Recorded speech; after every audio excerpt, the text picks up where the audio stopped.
मानाची। सांगली जिल्हा परिषद राष्ट्रवादी गटनेतेपदी राजेश्वरी रणधीर नाईक यांची निवड, पक्षप्रतोपदी स्नेहल उमेश मोरे, राष्ट्रवादी पंचायत समिती गटनेतेपदी सुजाता विजय पाटील यांची निवड, उपनेतेपदी सुप्रिया सचिन तवटे।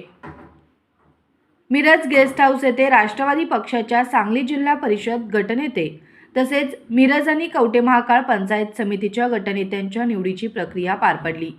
जिल्हा परिषद राष्ट्रवादी पक्षाच्या गटनेतेपदी शिराळा जिल्हा परिषद गटातून विजयी झालेल्या राजेश्वरी रणधीर नाईक यांचे सर्व नेत्यांनी एकमुखाने निवड केली आहे।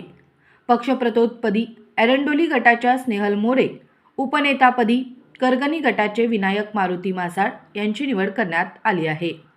तर कवठे महाकाळ पंचायत समिती गटनेतेपदी दिलीप भानुदास जुरे, पक्षप्रतोदपदी अर्जुन करपे आणि उपनेतापदी प्रभावती माणिक निकम यांची निवड करण्यात आली आहे। मिरज पंचायत समिती गटनेतेपदी सुजाता विजय पाटील, तर पक्षप्रतोदपदी संयोगिता प्रकाश कोळी आणि उपनेत्यापदी सुप्रिया सचिन तवटे यांची निवड करण्यात आली आहे। यावेळी राष्ट्रवादी पक्षाचे नेते माजी मंत्री अजितराव घोरपडे सरकार, जिल्हाध्यक्ष निशिकांत दादा पाटील, खासदार विशाल दादा पाटील, आमदार मंत्री माजी आमदार शिवाजीराव नाईक, माजी आमदार राजेंद्रअण्णा देशमुख, रणधीर नाईक पाटील, तमनगोंडा रवी पाटील यांच्या सावित्री पाटील, शशिकांत जमदाडे, विनायक मासाळ यांच्यासह राष्ट्रवादी पक्षाचे जिल्ह्यातील प्रमुख नेते उपस्थित होते।